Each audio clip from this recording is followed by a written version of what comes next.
Nacido en Privolnoye, en Stavropol, una región del Cáucaso, Miguel Gorbachov ha hecho historia y ya no lo borrarán de ella los libros que la cuentan. Fue el miembro más joven de la dirección de la entonces todopoderosa Unión Soviética, en el partido, en el gobierno y en el Estado, y su perestroika, su glasnost, acabaron con el sistema.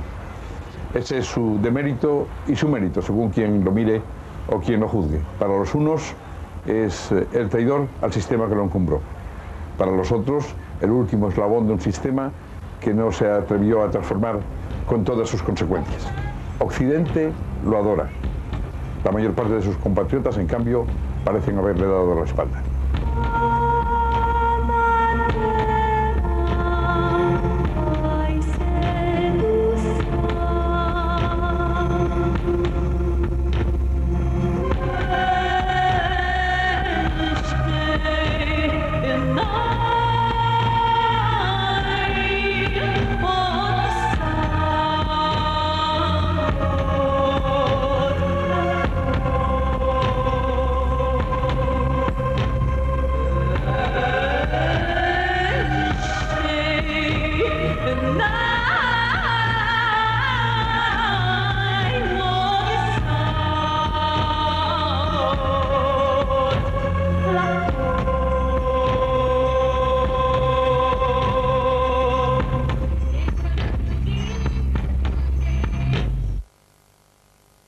Mikhail, que para nosotros es Mikhail Sergeyevich Gorbachov.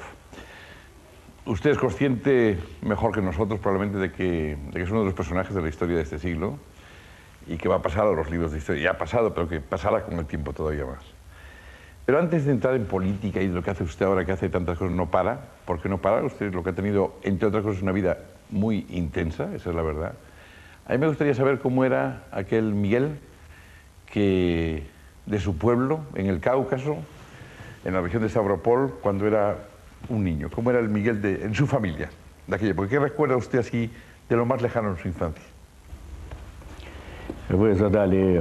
Usted me ha hecho una pregunta sobre mi infancia y esto me hace volver a los tiempos más felices de mi vida, pero yo quiero decir que lo principal de mi infancia, que a los 10 años empezó la guerra y nosotros todos en esta edad pasamos a otras edades. Y nosotros nos convertimos en adultos. Y es lo que yo llamo los niños de la guerra. Mas yo recuerdo con gran sabor el tiempo de antes de la guerra, porque yo era muy querido por mis abuelos y como era muy querido, pues yo explotaba esto a todo tren.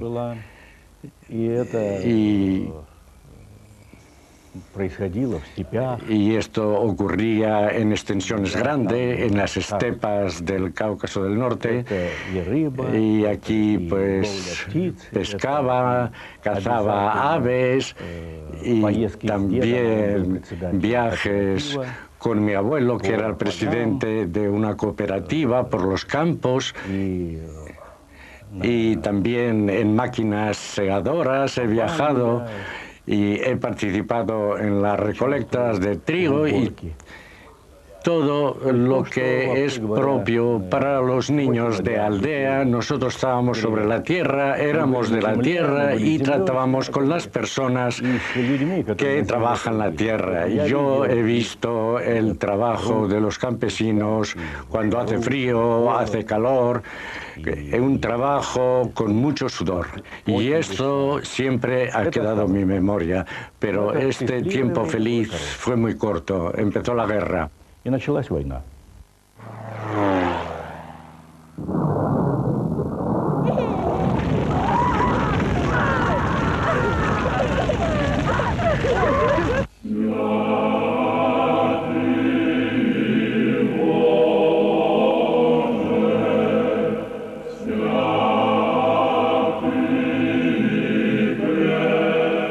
Usted Nace en el 31, por lo tanto, cuando empieza la guerra tiene usted una decena de años.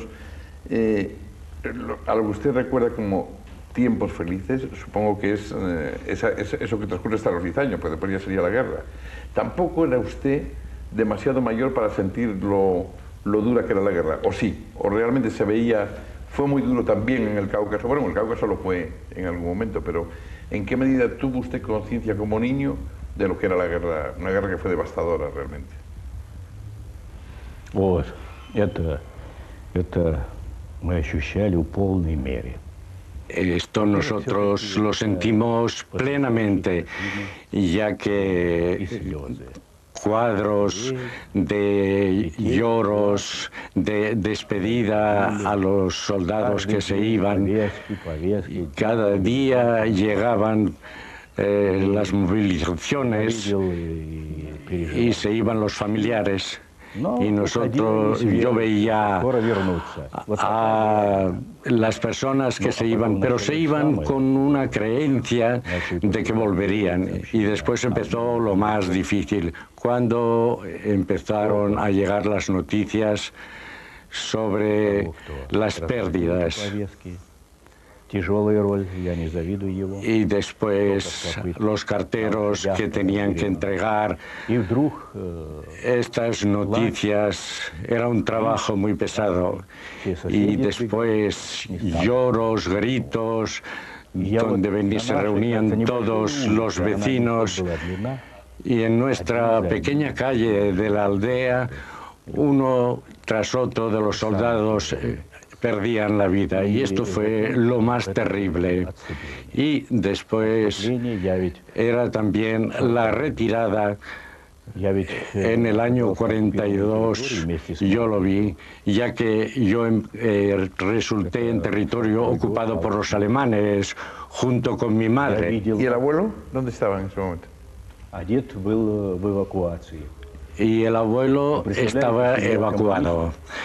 Y se imagina una familia de comunistas que se quedó atrapada en territorio ocupado. Yo entonces no entendía mucho, pero ya entonces entendía bastante. En mi memoria ha quedado grabada la retirada de nuestras tropas. Era el caos de la retirada. En aquellos meses veraniegos, el ejército estaba desorganizado. En el sur se retiraban.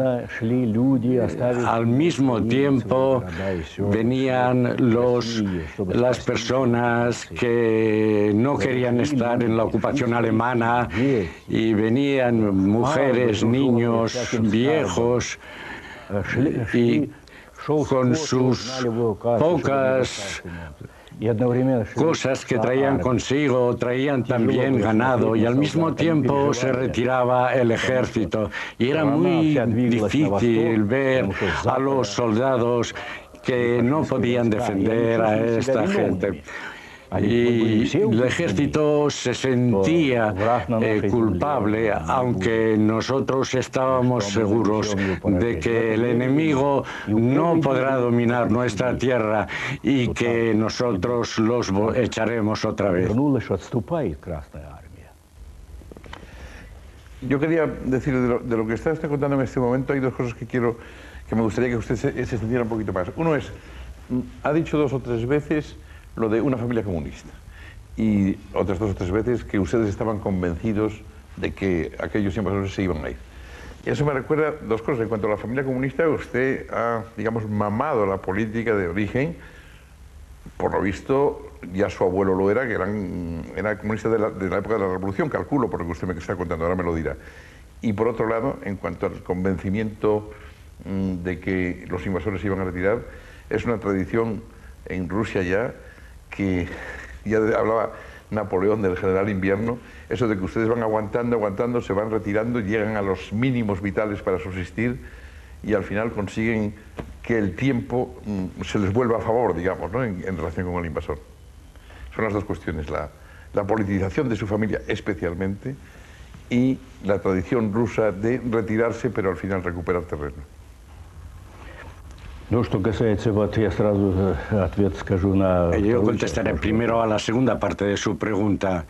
Nosotros teníamos la seguridad en el pueblo ruso de que éramos fuertes y de que nosotros detendríamos a cualquier agresor y no le permitiríamos andar por nuestras tierras. Mas la juventud estaba educada sobre estas ideologías, canciones y ideología, y esta era tan fuerte en nosotros, y por eso también era el gran sufrimiento de los primeros meses, cuando tuvimos grandes pérdidas y nos retirábamos, y todos esperábamos que pronto tiene que ocurrir algo, mas el enemigo seguía avanzando y avanzaba. Y entonces lo que yo observaba junto con mi madre y otras personas, que la retirada de nuestro ejército era lo más terrible que nos hacía sufrir. Después, precisamente aquí, en el Cáucaso, cerca de la ciudad de Orджоникидзе, se empezó a ejecutar la orden de Stalin, ni un paso atrás. Y era una medida muy severa de parar, para poder parar este caos. Y empezó a organizarse una nueva organización, creando reservas y manteniendo las líneas de frente. Permítame que le interrumpa un segundo, solo para decir que una cosa es como lo ven ustedes, otra es como lo ven fuera. En España, por ejemplo, se suponía que la Unión Soviética era un país lleno de comunistas. No todo el mundo sabe que no todos eran comunistas, mejor dicho, que no todos pertenecían al partido, e incluso que había que pasar por unas etapas para conseguir llegar a ser miembro de pleno derecho del partido, ¿no? Por eso le pregunto, su familia sí lo era de toda la vida, parece ser, aunque usted luego me parece que ingresó en el partido a los 21 años o algo así, ¿no? Да. En primer lugar, es que las raíces de mi familia éramos de campesinos pobres. La familia por parte de mi padre eran gente pobre y también por la familia de mi madre era una familia grande que temprano se quedaron sin la cabeza de familia, que murió, y lo pasaron mal. Mi abuelo volvió después de la Primera Guerra Mundial, en el momento cuando ya había ocurrido la Revolución de Octubre, y por eso se produjo una gran politización de los soldados en los frentes, y él ya vino con esas ideas, y como muchos de los soldados aceptó esa nueva vida y ingresó después en el partido bolchevique. Pero después de ser uno de los primeros organizadores de kolhoses en esta zona, yo pienso que es una cosa excepcional y que queda en mi memoria.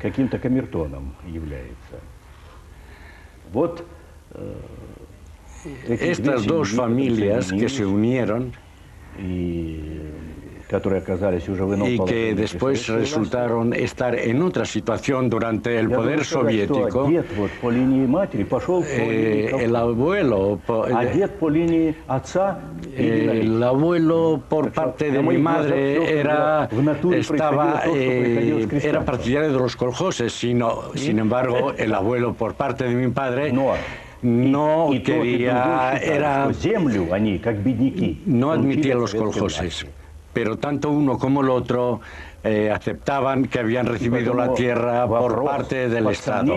Y por eso la pregunta, ninguno de los dos puso bajo sospecha la veracidad del poder soviético.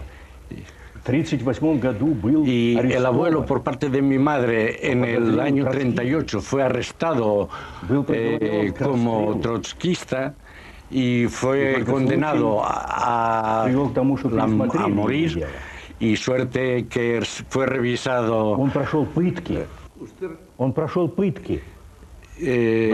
Y después de 14 meses de haber sufrido torturas,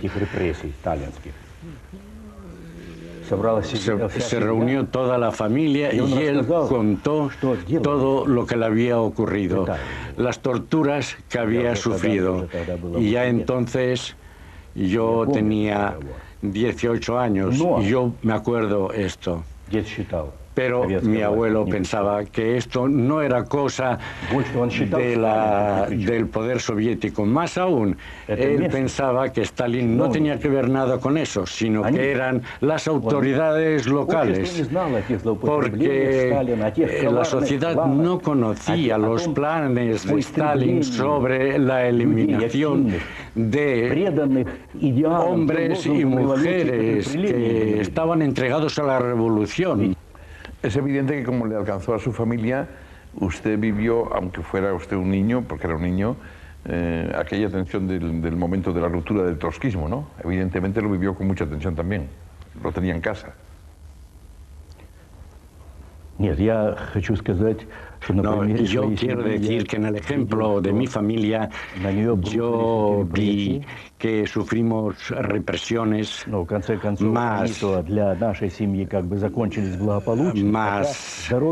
terminó bastante bien, y aunque mi abuelo murió a los 59 años porque estaba muy mal de salud después de las fatigas que había tenido durante los interrogatorios, pero nosotros no aceptábamos que el poder soviético ni la actuación de Stalin eran los culpables de esto. Mas después de la guerra se incrementó otra vez la gran creencia en Stalin después de ganar la guerra. Y después solamente cuando yo me acerqué a la gran política y cuando empecé a conocer hechos y factores históricos, entonces yo comprendí, digamos, lo nefasto de la actuación de Stalin y todo él, como él decía que era todo como lo que quería Lenin, y aunque Lenin antes de morir ya había dicho que teníamos que cambiar el rumbo, y por eso propuso la nueva política económica y proponía la unión del socialismo con la democracia, y es el drama de Lenin. Mas lo que escribió Lenin en los últimos años fue anulado y nunca se habló de ellos en nuestra vida, y solamente se propagaba lo que decía Lenin durante el comunismo militar, que eran los primeros años de la revolución. Y esto era lo que Lenin asumió, y que Lenin había dicho que se habían convertido graves errores durante el primer periodo, fue anulado de nuestra historia. Y siguiendo estos métodos del comunismo militar, de comisarios, nosotros llegamos a un régimen totalitario, a un régimen de la nomenclatura, a un control de un partido único y a solamente ideas únicas, y aplastamiento de cualquier otras ideas. Mas después de la Segunda Guerra Mundial, la autoridad de Stalin creció mucho después de la guerra. Y en este periodo yo ingreso en el Partido Comunista y mi padre ingresó en el partido durante la guerra, siendo soldado, que estuvo en las batallas de Rostov, en la batalla de Kursk, en la liberación de Checoslovaquia. Fue herido mi padre y mi padre allí en el frente fue cuando ingresó en el partido. O sea que las personas seguían creyendo en los ideales de la revolución. Esa adolescencia la pasa usted, tengo entendido, trabajando prácticamente con maquinaria agrícola, a los 16 a los 19 años. Intensamente, ¿cómo podía usted estudiar al mismo tiempo? Porque enseguida, inmediatamente después de eso, pasó usted a la Universidad de Moscú. ¿Cómo va combinando el trabajo, la política? ¿Estaba ya usted muy politizado, pregunto, y el estudio? ¿Era usted un niño precoz y listísimo?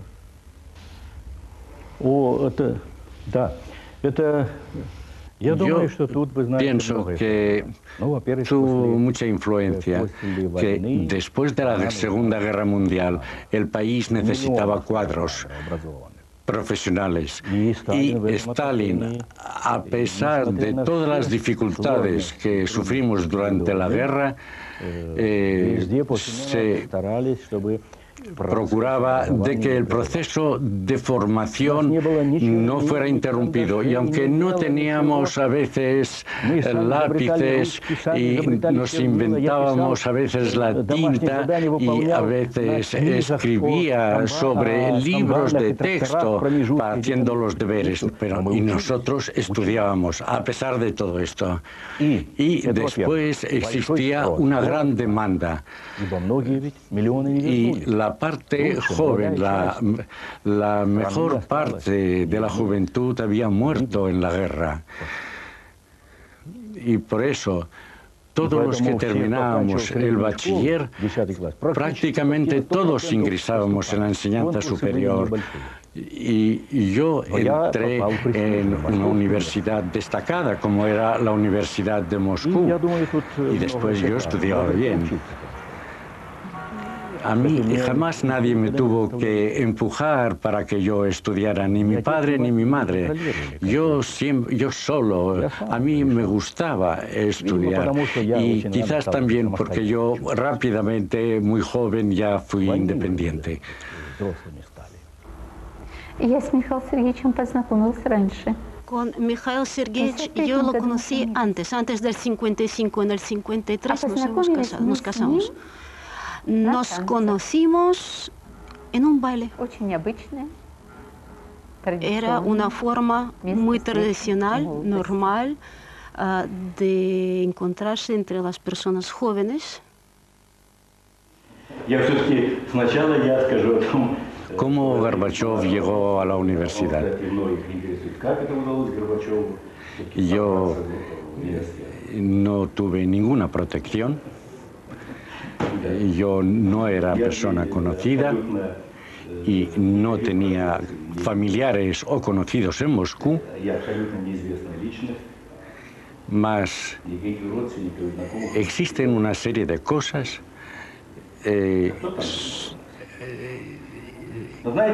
y pienso que siempre han existido personas listas en todos los tiempos y que han prestado atención. Yo terminé el bachiller con medalla de plata y ya era candidato a el ingreso del partido, y no era frecuente que un bachiller ya fuera candidato al partido. Yo era muy activo. Yo no sé si era por los genes o era de naturaleza, pero siempre en torno a mí se formaban grupos de personas Y cuando yo empecé a ser un poco mayor, yo en la escuela ya fui el secretario de las Juventudes Comunistas y es muy interesante cómo empezó mi carrera política.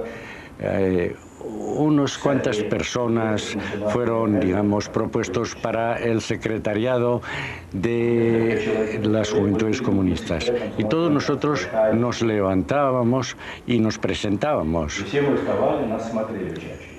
Y nosotros no nos conocíamos entre sí, solamente nos conocimos allí. Y aquí yo también pues, me levanté en esta reunión de las Juventudes Comunistas y cuando me quise sentar me habían quitado la silla y yo me caí. Y así yo empecé mi carrera política y después fui durante esa reunión elegido, casi por unanimidad. Para mí es una persona estupenda. En familia es una persona poco exigente. Es muy paciente. En cuanto a sus relaciones con las personas y con sus amigos y otras personas, yo creo que el señor Gorbachev respeta a la gente. El respeto a las personas es una característica inherente a la persona y personalidad del señor Gorbachev. Yo nunca he tenido una tendencia a dirigir a otros o poseer, aplastar, estar por encima de otros. Y por esto, mi relación al poder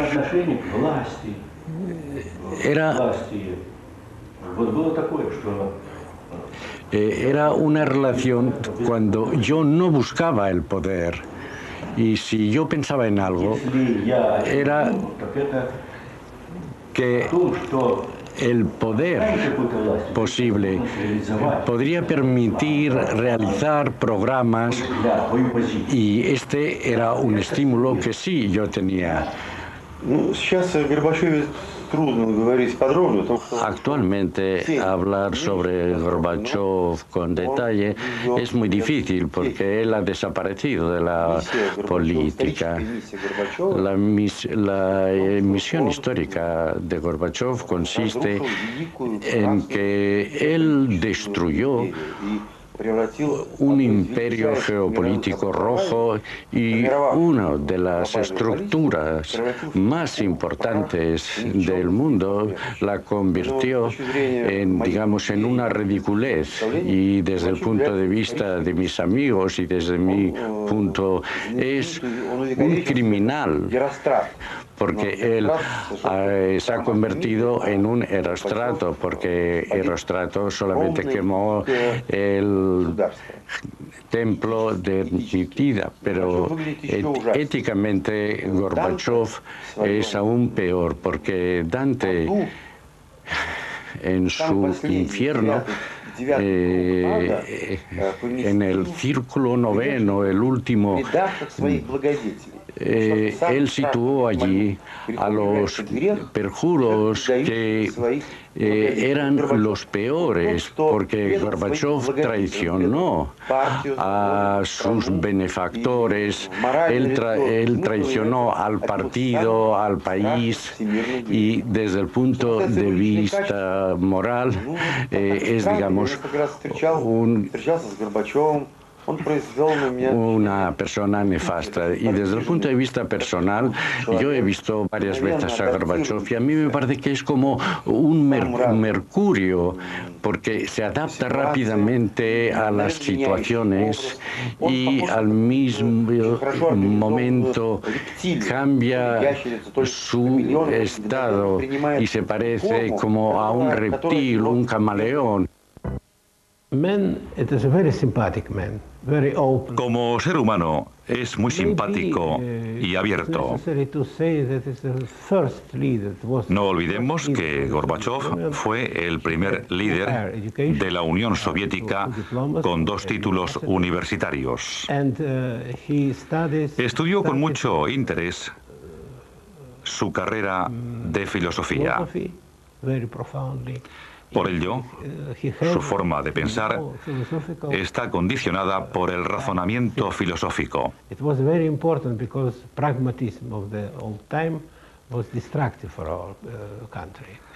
Posiblemente algunos puedan decir que fue destructivo, negativo para el país, pero sin duda alguna es un nuevo tipo de líder político. Puede ser que se le apreciara más después de la desmembración de la Unión Soviética. Su prestigio, su valoración será aún mayor en el futuro. Creo firmemente que su pensamiento pertenece a un hombre del siglo XXI. Pero ¿cómo se produce que los ancianos decidan, bueno, uno joven que cambie las cosas? В общем-то, следует сказать, что generalmente yo quisiera decir que la situación para realizar grandes proyectos y programas en esta situación, cuando existía esta composición del Politburó, que era una composición de gente muy antigua, muy vieja, ya que en el año 80 la edad media del Politburó era 72 años, mas no solamente estaba la cosa en esto, porque hacía varios años, en los últimos años, el presidente, el jefe del país era una persona enferma. Hasta el año 76, Brezhnev actuaba de manera activa, enérgicamente, y esto se traduce en todo el partido y en la sociedad. Y después de la enfermedad, de una enfermedad difícil del año 76, esta persona empieza a ceder, y es el momento cuando hay que tomar grandes decisiones. Todos los países occidentales reúnen sus esfuerzos y utilizan de una manera intensiva la aplicación de nuevas tecnologías y realizan nuevas reformas, mas nosotros nos quedamos paralizados. Y aquí empieza la zastoika. Y este fue un momento dramático, y aún aquellos que proponían nuevas ideas, porque estas personas se encontraban en situaciones difíciles, porque parecía que estas personas solamente querían mostrar las ideas que tenían.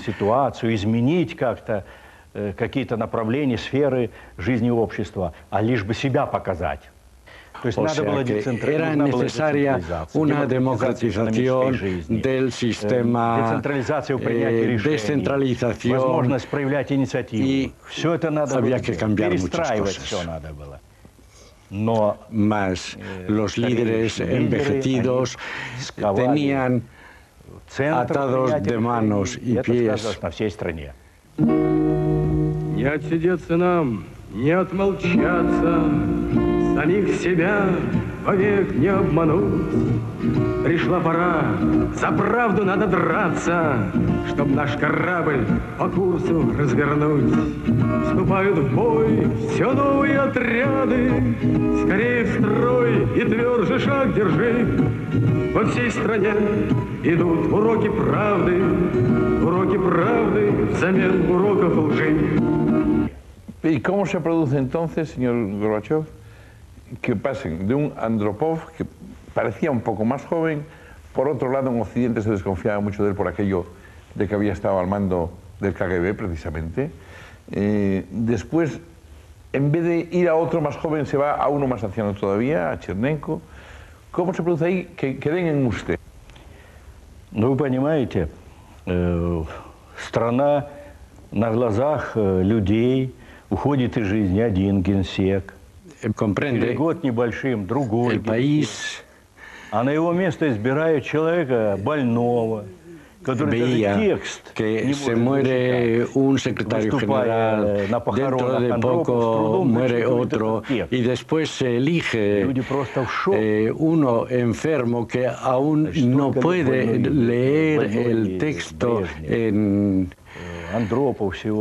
las exequias de Andropov, y las personas estaban, digamos, sorprendidas por la situación, porque después de la muerte de dos secretarios generales se elige a un tercero que está también enfermo, y la sociedad veía, y el partido también, que hacía falta una nueva generación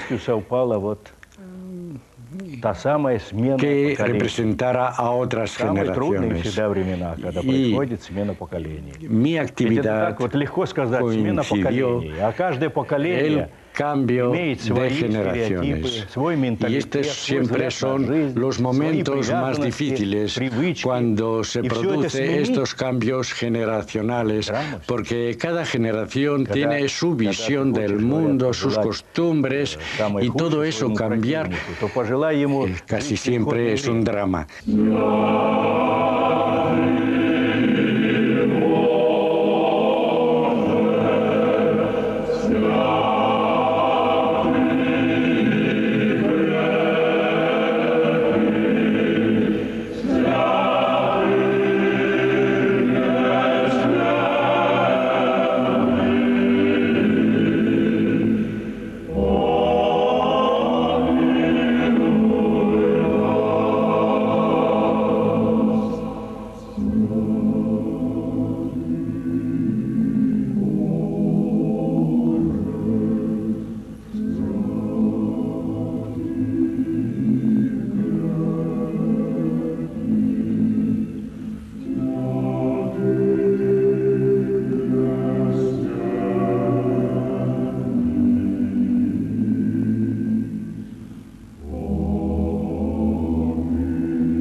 Usted cuando llega no es precisamente blando en ese sentido, es decir, usted elimina una tercera parte de los secretarios de partidos que hay por ahí, a un montón de técnicos y políticos, etcétera. Usted dice que a lo largo de esos últimos años anteriores usted ya pensaba en que había que hacer reformas radicales, pero en el momento en que usted recibe el poder, toma el poder, ya piensa que va a hacer todo eso de la perestroika, las NOS y demás, o eso se va produciendo poco a poco. ¿Eso es algo preconcebido o se va desarrollando?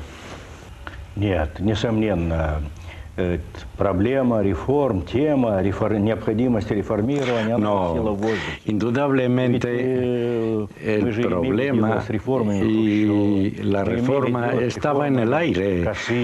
Nosotros teníamos ya la experiencia de las reformas de Khrushchev, de Kosygin, algo también se produjo durante las reformas de Brezhnev.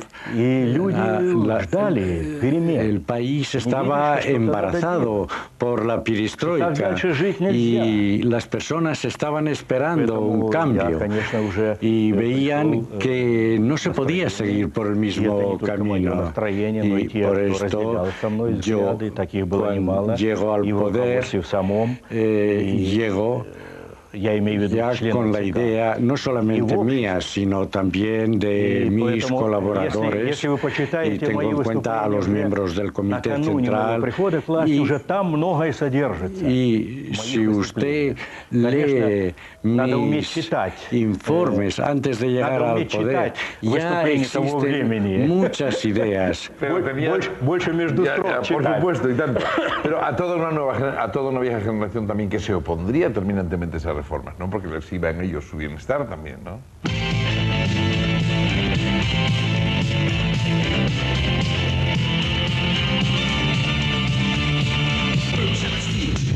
к морю, мы уже почти сбросили сердце, мы уже почти чувствуем ветер, мы уже почти научились смотреть, мы уже почти умеем смеяться, мы уже почти говорим о своем, мы уже почти не отводим глаз, мы уже почти поем, мы уже почти видим небо, мы уже почти стали в рост. Нет, они даже верили. Y ellos también creían en esto, ya que en el primer momento nosotros pensábamos que este sistema puede ser reformado y puede funcionar. Y aún con estos ancianos coincidíamos, pero ellos no resolvían y no se atrevían a estas grandes reformas.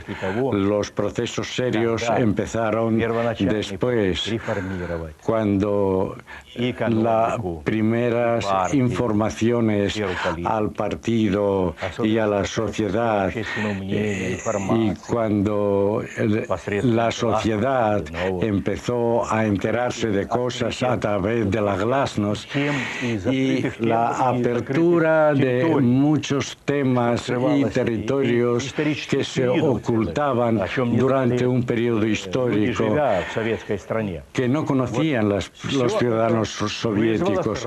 Todo esto provocó una división dentro de la sociedad.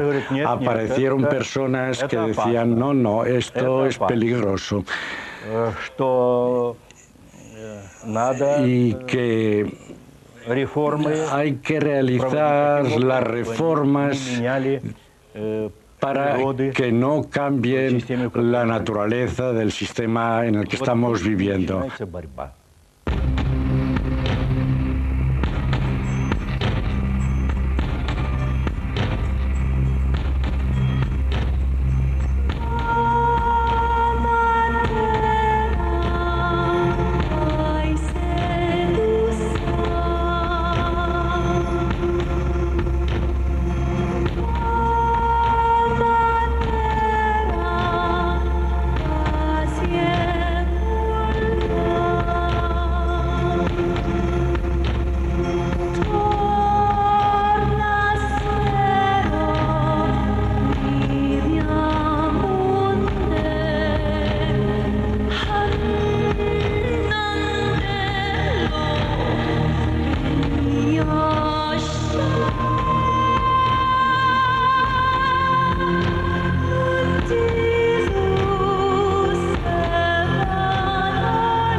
El papel, digamos, de la personalidad de la persona, yo creo que ha desempeñado un papel muy importante. En este sentido, el señor Gorbachev es un personaje, un líder progresista. Y en este sentido sí que entiendo muy bien por qué el Occidente lo respeta, porque el señor Gorbachev, pues, hasta el último momento ha preservado la línea política de la no intervención intervención en los asuntos internos de otros países, en el momento cuando otros países del campo socialista intentaban liberarse de la dependencia de la Unión Soviética, y también mantenía de una forma muy clara la línea política del desarme real. Ahora bien, en cuanto a la política interior, tenemos que confesar que ha sido un político indeciso y a veces yo utilizaría el término cobarde. Y de ahí una cierta dualidad, que el Occidente efectivamente respeta mucho al señor Gorbachev, pero dentro de su propio país,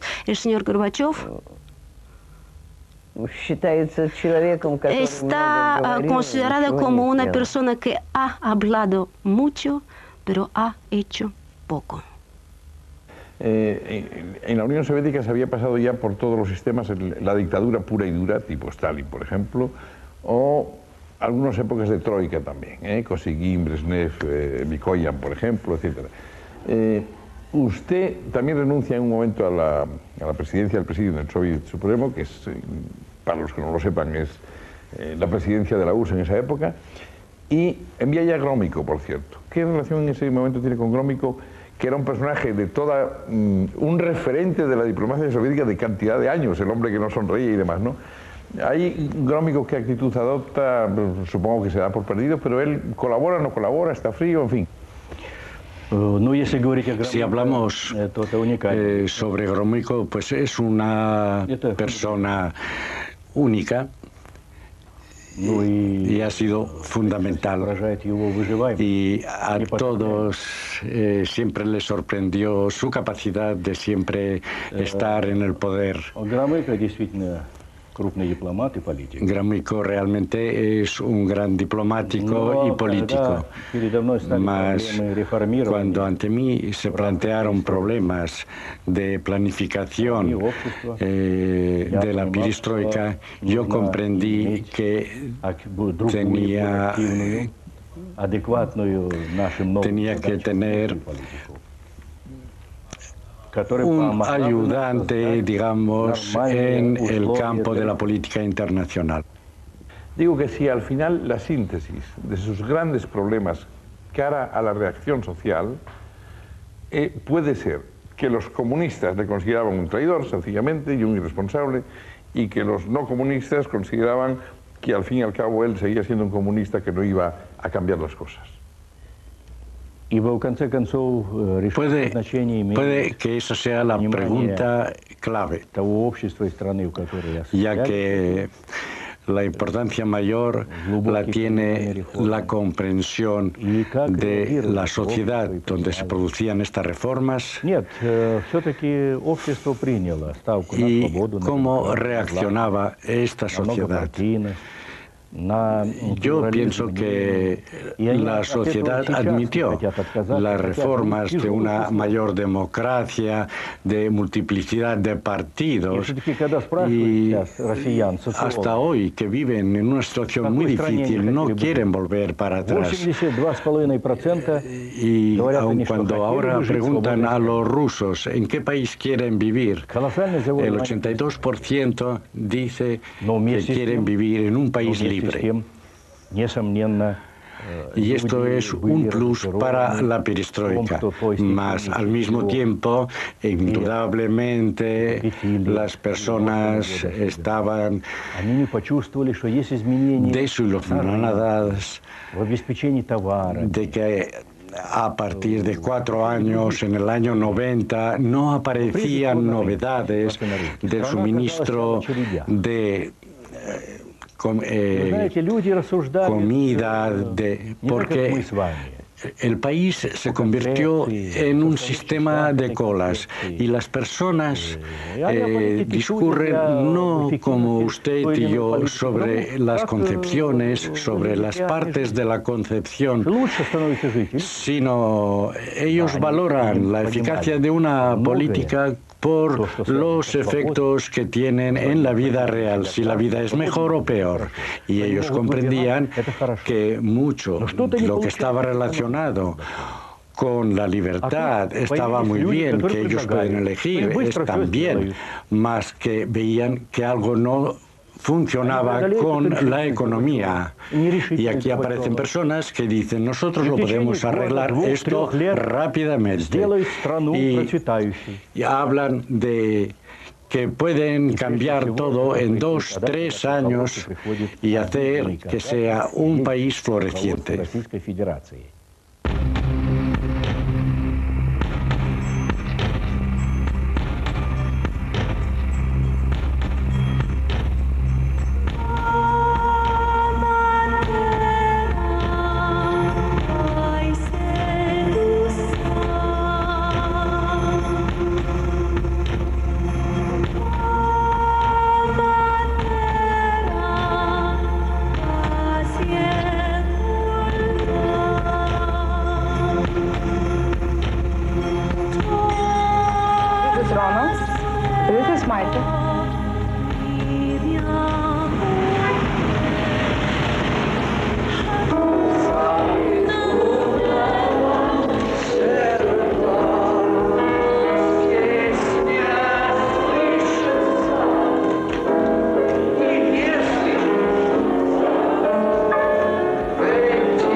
Что касается его как государственного деятеля, то Горбачев, мне кажется, Gorbachev es valorado en nuestro país y pienso que también en el mundo de manera muy distinta. Por ejemplo, en Estados Unidos lo valoran mucho mejor que en Rusia.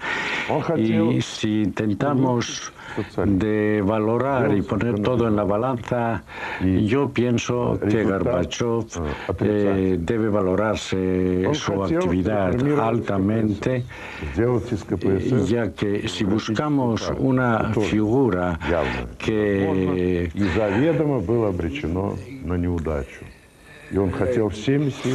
que representara el cambio de la Unión Soviética al cambio a lo que tenemos ahora, no se puede encontrar una persona más adecuada. Y yo pienso que Gorbachev quedará como símbolo de la destrucción del muro de Berlín. Результат или нулевой, или отрицательный.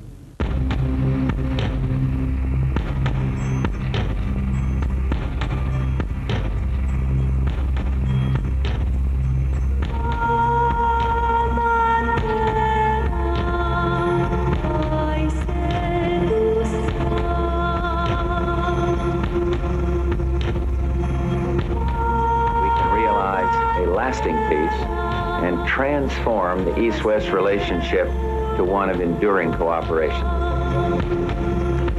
Что касается его как государственного деятеля, то como hombre de Estado, Gorbachev me parece no ha sido muy buen líder. Y la causa, yo pienso que Gorbachev, en todo el tiempo que estuvo trabajando, ha sido el secretario general, el presidente. Él quiso mejorar el sistema socialista y eso no era fácil. Y como resultado ha sido negativo.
Usted conocía bien a Yeltsin, había sido secretario del partido en Moscú, lo conocía perfectamente.